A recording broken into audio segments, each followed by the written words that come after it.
the President of the United States.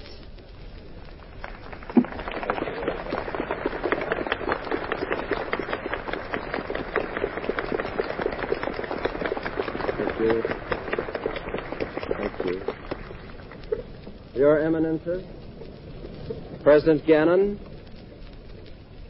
fellow alumni, and friends, it is very gratifying to be here at Fordham University in New York on the 100th anniversary of the granting of the charter to this great institution of higher learning.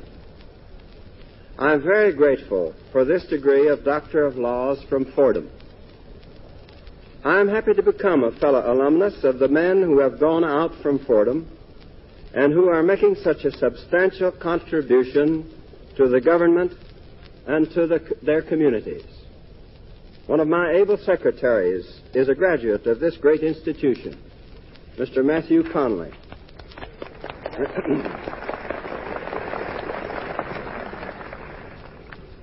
I should like in these few minutes to talk especially of the veterans who have enrolled in this university.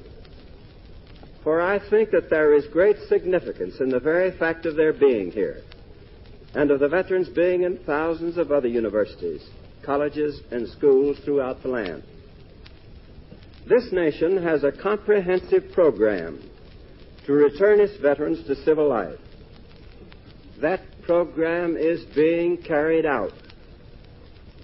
The federal government, with the wholehearted cooperation of the various states, has provided many things for veterans: medical care, rehabilitation, loans for homes and farms and businesses.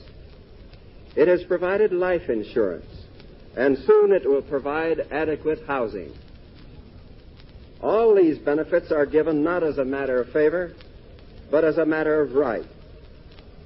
Veterans must not be penalized for their war service. Programs of this nature, though less comprehensive, were established for veterans of past wars. But today we find the beginning of a new and important concept, one which is given concrete evidence by the presence of veterans here today. That concept is that the nation must provide for its veterans something more than pensions, something more than insurance, loans, and rehabilitation. For those who wish it, the nation must also provide education.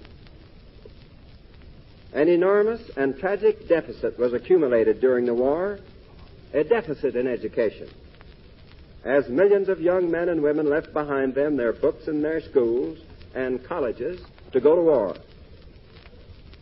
Not only gratitude, but our national self-preservation as well require that this educational deficit be diminished or wiped out.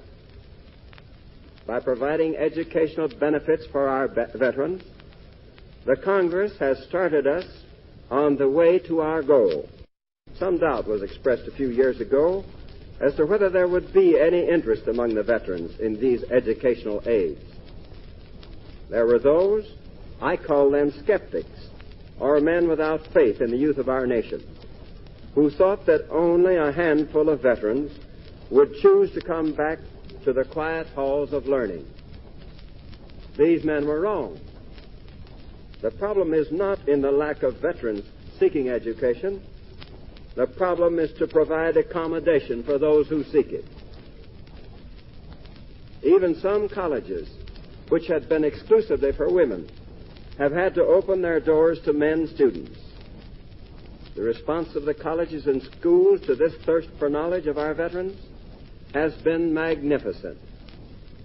This desire for further schooling, which has been evidenced by our veterans, men and women who will be our leaders of tomorrow, is full of healthy promise for the future.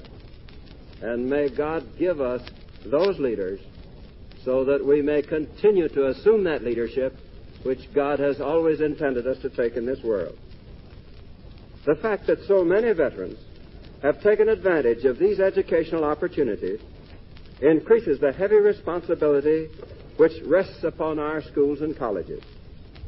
In preparing our veterans and other young men and women to live in a new atomic age, education faces the greatest challenge in history. There is profound truth in the first line of the new charter of the United Nations Educational, Scientific, and Cultural Organization. The charter declares, since wars begin in the minds of men, it is in the minds of men that the defenses of peace must be constructed. I fear we are too much concerned with material things to remember that our real strength lies in spiritual values. I doubt whether there is in this troubled world today, when nations are divided by jealousy and suspicion, a single problem that could not be solved if approached in the spirit of the Sermon on the Mount.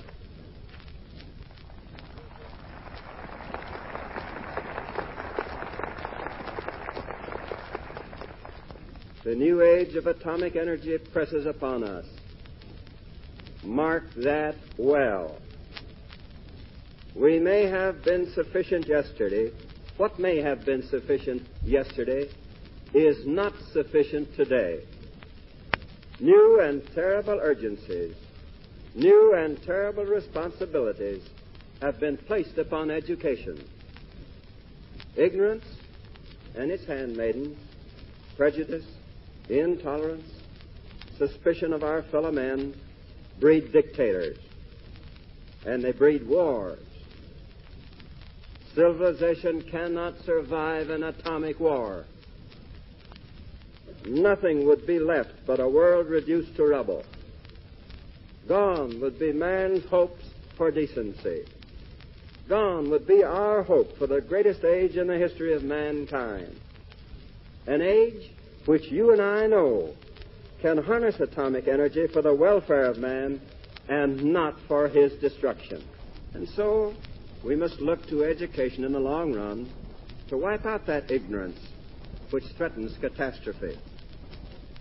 Intelligent men do not hate other men just because their religion may be different, or because their habits and language may be different, or because their national origin or color may be different. It is up to education to bring about that deeper international understanding which is so vital to world peace. Intelligent Americans no longer think that merely because a man is born outside the boundaries of the United States, he is no concern of ours. They know that in such thinking lie the seeds of dictatorship and tyranny. And they know from sad experience that dictatorship and tyranny are too ruthless to stop at the borders of the United States and conveniently leave us alone. They know what World War II and the atomic bomb have taught them, that we must work and live with all our fellow men if we are to work and live at all. They know that those without economic hope and those to whom education has been forcibly denied willingly turn to dictators. They know that in a nation where teachers are free to teach and young men and women are free to learn, there is a strong bulwark against dictatorship. That was the last message from President Roosevelt.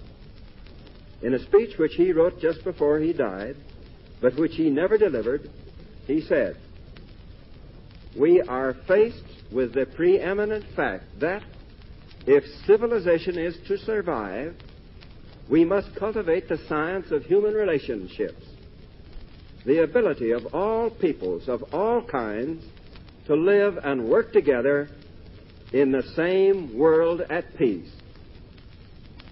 Until citizens of America and citizens of the other nations of the world learn this science of human relationships of which President Roosevelt spoke, the atomic bomb will remain a frightful weapon which threatens to destroy all of us. But there is at least one defense against that bomb. That defense lies in our mastering this science of human relationships all over the world. It is a defense of tolerance and of understanding, of intelligence, and thoughtfulness. When we have learned these things, we shall be able to prove that Hiroshima was not the end of civilization, but the beginning of a new and better world. That is the task which confronts education.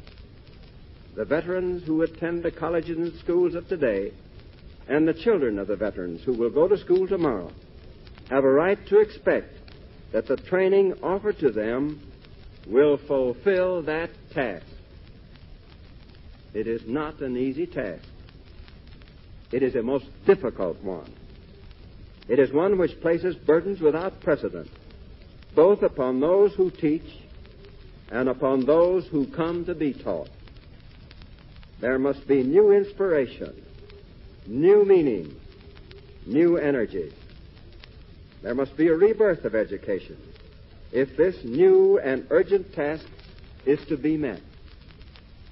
I know that education will meet that challenge. If our civilization is to survive, it must meet it. All of our educational resources must be pledged to that end. The road is hard, but the reward is great. I am confident that this splendid institution, with its educational system founded upon Christian principles, will play a full and noble part in the great adventure ahead of us. We can and we must make the atomic age an age of peace for the glory of God and the welfare of mankind.